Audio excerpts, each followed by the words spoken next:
Hello everybody, welcome to today's Periscope. We'll be talking about getting beta readers for your novel. Hi, I am Nicole, and sorry it's a later post today. It's been a busy day, but the quick tip I want to share about when you're writing your novel, you want to get your draft in front of different readers. Welcome, Saul Campos. So you want to, once you have the novel first written, you want to get it edited. So you need people to read it. And a great tool that I found that is great if you're a reader and if you're a writer, and I'm going to share a little with that. Got a few more people coming in. Welcome, John. Welcome, I Bleed Blue.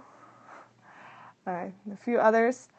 So I'll be sharing a tip on how to get some beta readers. I would like to know how many of the viewers tonight are writers or published authors.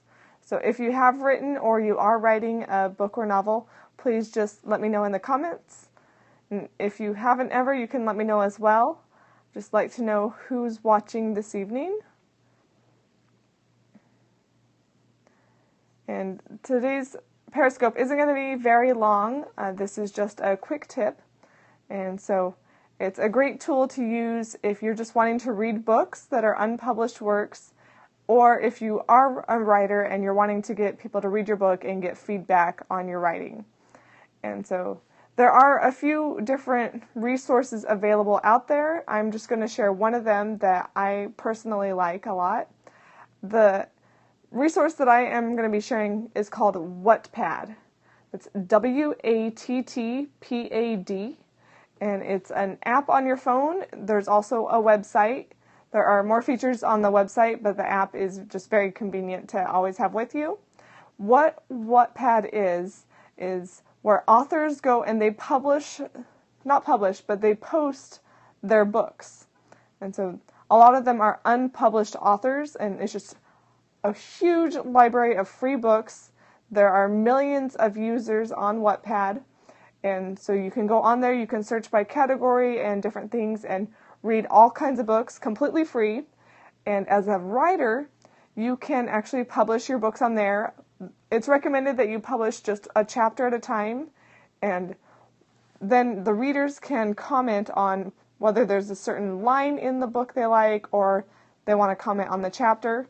And you, as the author, you can reply, and they can point out if there's maybe, something in the plot that doesn't make sense, or they really like something that a character did or said. You'll get feedback.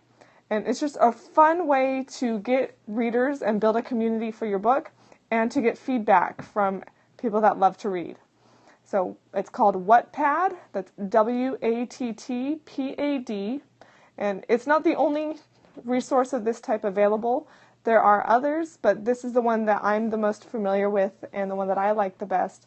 So once I have my first manuscript written, I'll do just some very simple editing, and I will be posting my novel up on Wattpad so that you can read it for free before the final edition is published. So if you're interested in following me there, you can connect to me on Wattpad. My username is the same across all of my social media, whether it's on Wattpad, Facebook, Twitter, Instagram. You can find me my name is Nichole and Carp on my socials. That's Nichole with an H and with an E, and Carp is short for Carpenter. I thank those of you that have joined this broadcast. Thank you for the hearts. If you would like to hear any other tips about writing or publishing, please let me know. If you don't catch me here, catch me on the different social medias, and let me know what more you'd like to hear about related to writing a book, being an author. And one of my passions, which is related to my book, is regarding helping the homeless. So if you have any questions about working with the homeless or helping those that are unfortunate, just let me know your questions, and I would love to answer those in other broadcasts. So it's a late post and just a quick tip, so I hope you all have a good evening or morning or night wherever you're at. And thank you for joining me. Thanks again for the hearts, and I will see you all